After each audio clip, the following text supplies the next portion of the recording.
Yeah. Yeah. Okay. Just how do you feel the strength of your game has played into the finish you had today? Yeah, I mean, it was just told I made 159 feet of putts, which definitely helps. Kind of drove it okay. I drove it really well last week. It's been a grind this year, to put it mildly, coming back from surgery and trying to ingrain the changes. And I feel like I've, put one round together and then maybe kind of don't have it another day. And so, I didn't really see much positives for about a month there, and it's nice to see a couple low rounds already. I put a lot of work in after the U.S. Open. I was less than pleased is probably the nicest way I could put it with my performance there. So, everything feels really good. I maybe need to hit some iron shots a little bit closer, but it helps when you make a couple, I guess almost three putts over 30 feet today. Yeah, when you get to look at this on the schedule, does the design and structure here play into maybe taking a break from the rigor of the rest of the tour calendar? Yeah, it's a breath of fresh air. I mean, this is a throwback golf course that I love playing. Rocket Mortgage and the whole team here, Jason Langwell, the guys up at Orchard Lake have been amazing to me. It's my third time in 4 years playing here, and I missed it last year just because of the surgery. So, but it's a lot of fun. I mean, it's a golf course that if you get out of position, you got to work for it. But at the same time, keep it in the fairway around here, you can make some birdies.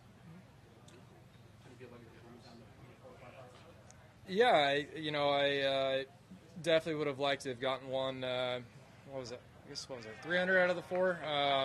Yeah, I mean, the par 5s are pretty gettable out here, so, I had to make a 30-ish footer for one of the birdies, so wouldn't mind making them a little bit easier on me tomorrow, but yeah, like I said, it's a lot of fun having some risk-reward holes, and I think the big thing today is I just did a really good job of actually, not on purpose, but I kept putting myself on the par 5s on the proper angles to get them into some of the hole locations.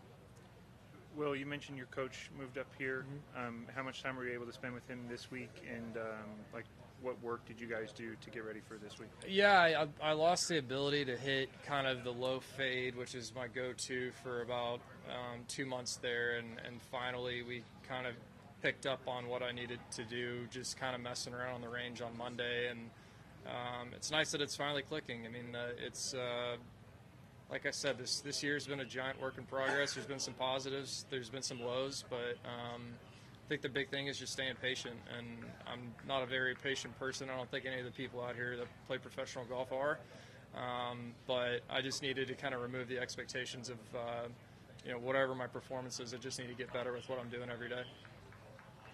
And then just one thing, I don't know if you're familiar with Sauce Gardner. He plays for the Jets. He's been getting into golf, and we have some of his videos of like his tee shots and short game. If you want to hit play and kind of give us your thoughts. I mean, he's got some speed for one. I mean, the dude's an athlete. We know that, but I mean, that's pretty impressive. Clean up a little bit of the short game there, and he's going to be pretty good pretty quick. I mean, all those football guys are freak athletes. I mean, I played with Calvin Johnson and Aiden Hutchinson on the 3-1-3 on Tuesday, and those guys were silly good around the greens. So that's pretty impressive.